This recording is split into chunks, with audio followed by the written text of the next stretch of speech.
Bismillahirrahmanirrahim. Ramazan ayında ən çox verilən suallardan bəziləri bunlardır. 1. Qan aldırmaq orucu pozarmı? Zəruri olaraq qan aldıran nə etməlidir? Cavab olaraq deyirik ki, Əllamə Şeyx Nidal Əl-Hənəfi rahimehullah belə deyir. Qan aldırmaq Hənəfi məzhəbinə görə heç bir halda orucu pozmaz. 2. Qüsul almalı olan şəxs sahura qalxaraq niyyət edə bilərmi? Cavab olaraq deyirik ki, Əllamə Şeyx Nidal Əl-Hənəfi belə deyir.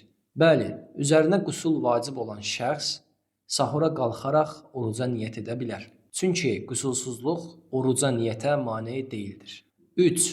Gecə Ramazan orucuna niyyət etməyi unudan, səhər də sahura qalxa bilməyən şəxs o günün orucunu tuta bilərmi? Tuta bilərsə, necə niyyət etməlidir?